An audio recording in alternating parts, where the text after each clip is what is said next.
L'homme trouvait chaque jour un billet de 100 $ attaché à une ficelle rouge devant sa porte. Autrefois, il gardait toujours l'argent chez lui et l'économisait, jusqu'au jour où il oublia d'emporter de l'argent en faisant ses courses. Il dépensa alors les 100 $ et raconta même à son voisin qu'il avait trouvé cet argent. Mais à sa grande surprise, son voisin gourmand profita de son absence. Un matin, il se rendit tôt devant la porte de l'homme. Voyant 1000 $ avec une ficelle rouge posée là, le voisin pensa que l'homme lui avait menti. Pourtant, il fut quand même content d'avoir trouvé encore plus d'argent. Le lendemain, l'homme sortit comme d'habitude, pour ne trouver qu'une boîte devant sa porte. À l'intérieur, il y avait 10 000 $ et une liasse de billets de la même épaisseur.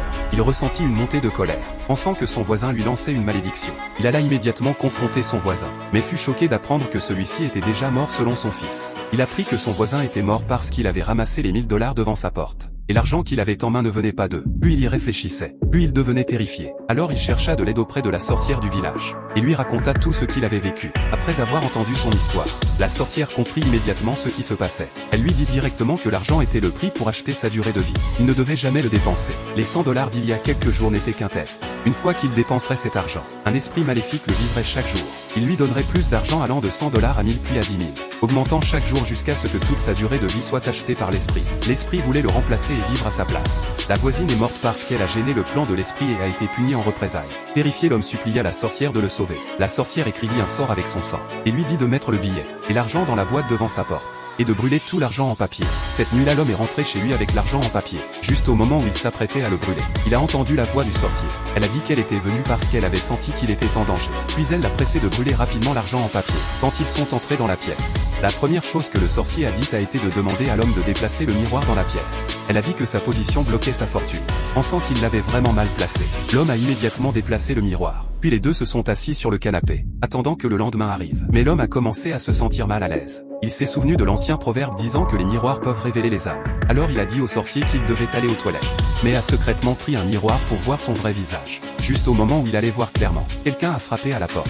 S'apercevant de quelque chose, l'homme a ouvert la porte nerveusement. Il a vu une femme en rouge tenant un parapluie, qui a dit que la sorcière était sa sœur, et elle était venue la ramener chez elle. La sorcière a refusé de partir, mais la femme l'a menacée en utilisant le nom de leurs parents. Après leur départ, l'homme a retrouvé sa boîte à argent devant la porte.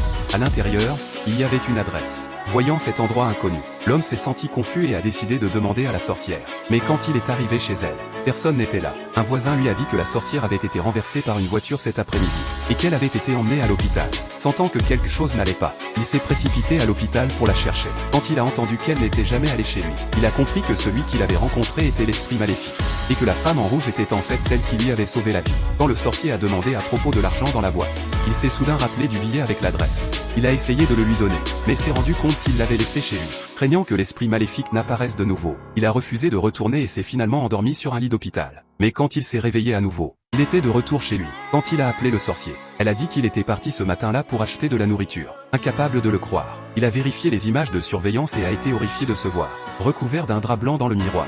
Tous les événements étranges de ces derniers jours l'ont rempli de colère. Il a arraché le drap blanc et l'a jeté dehors devant la porte, pour retrouver à nouveau la boîte à argent. Cette fois il avait 100 000 $.